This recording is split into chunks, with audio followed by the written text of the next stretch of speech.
दोस्तों, डिंपल यादव अब पहले जैसी डिंपल यादव कतई नहीं है। अब डिंपल यादव आक्रामक हो चुकी हैं। डिंपल यादव के भाषणों में धार आ चुकी है। विरोधियों पर कैसे हमला बोलना है और विरोधियों के वार पर कैसे पलटवार करना है, डिंपल यादव ये बखूबी समझ चुकी हैं। डिंपल यादव पहले कन्नौज की सांसद रही हैं और मौजूदा वक्त में वो मुलायम सिंह की सियासी उत्तराधिकारी हैं, यानी मैनपुरी से सांसद हैं। डिंपल यादव ने उपचुनाव में भारी भरकम वोटों से जीत हासिल की और अब पिछले तकरीबन 2.5 महीने से वो अकेले ही मैनपुरी के रण में उतर चुकी हैं।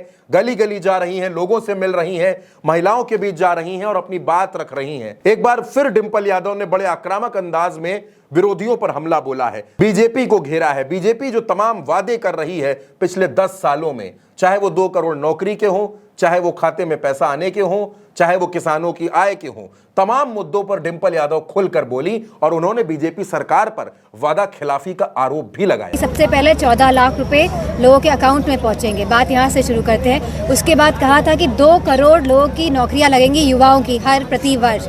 उसके बाद कहा था कि गैस सिलेंडर जो है बहुत सस्ते और मुफ्त मिलेंगे।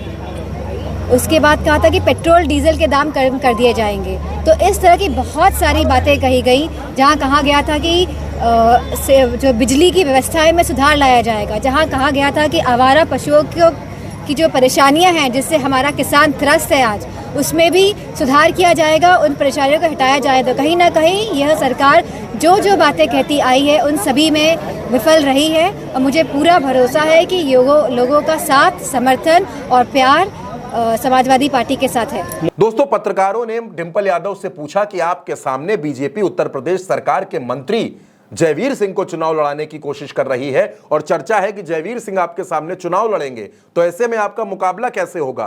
क्योंकि फिर तो जो आप समाजवादी पार्टी और तमाम विरोधी दल जो आरोप लगाते हैं सरकारी मशीनरी के दुरुपयोग के, उस पर आप क्या कहेंगी? दोस्तों, इस सवाल पर भी डिंपल यादव ने बड़ी सफाई से सरकार पर भी हमला बोला, बीजेपी पर भी हमला बोला और पत्रकारों को भी निरुत्तर कर दिया। पार्टी पूरी मजबूती के साथ लड़ेगी क्योंकि इंस्टीट्यूशन का दुरुपयोग कन्नौज में भी किया गया था, मैनपुरी में पिछले चुनाव में किया गया था और हमारे जितने भी समर्थक हैं, पार्टी के जितने भी नेता हैं और जितने भी हमारे लोग हैं, उन्होंने मजबूती के साथ और बहुत चालाकी से इस शासन के जो प्रभाव है और जो शासन का जो ये सख्त रुख है उसका सामना किया था। और आप देखेंगे कि इस बार का भी जो रिजल्ट रहेगा वो पिछली बार से भी अच्छा रहेगा। मैनपुरी की लड़ाई कितनी रोचक होगी, कितनी घमासान होगी, ये चर्चा हर किसी के जहन में है। लेकिन डिंपल यादव ने एक लाइन में सब कुछ साफ कर दिया कि चाहे जो आ जाए, चाहे जयवीर सिंह को उतार दिया जाए, चाहे संघमित्रा मौर्य को उतार दिया जाए या कोई कितना भी बड़ा प्रत्याशी मैनपुरी में क्यों ना उतार दिया जाए, लेकिन यहां जीत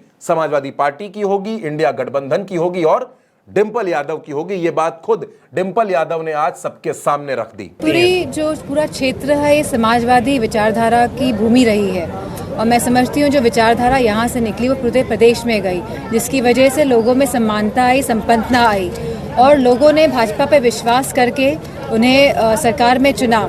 लेकिन जिन बातों के साथ चुना गया भाजपा को, उन सभी बातों में वो नाकामयाब कहीं ना कहीं साबित हुई है और लोग त्रस्त हैं, परेशान हैं और मैं समझती हूँ कि पूरा साथ समर्थन समाजवादियों को यहाँ की जनता का मिलेगा। दोस्तों, डिंपल यादव अकेले प्रचार कर रही हैं, उनके साथ कोई बड़ा नेता नहीं है। अखिलेश यादव अलग बाकी सीटों पर प्रचार कर रहे हैं, शिवपाल यादव बदायूं में प्रचार कर रहे हैं, धर्मेंद्र यादव अपनी सीट पर हैं, अक्षय अपनी सीट पर हैं, यानी परिवार से भी कोई बड़ा चेहरा उनके साथ नहीं है।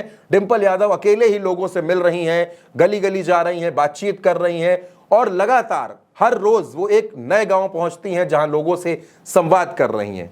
डिंपल का कहना है कि मैनपुरी समाजवादी विचारधारा की भूमि है, यहां पर ये क्रांति की भूमि है और यहां के लोगों ने हमेशा समाजवादी पार्टी का साथ दिया है क्योंकि इनसे रिश्ता पारिवारिक है। यानी डिंपल यादव ने इस समर में अपने आप को एक मजबूत प्रत्याशी के तौर पर स्थापित कर दिया है और डिंपल यादव पहले की अपेक्षा ज्यादा मजबूत, ज्यादा प्रखर, ज्यादा मुखर हो चुकी हैं और विरोधियों पर हमला करने की उनकी स्टाइल भी पहले की अपेक्षा बहुत बेहतर हो चुकी है।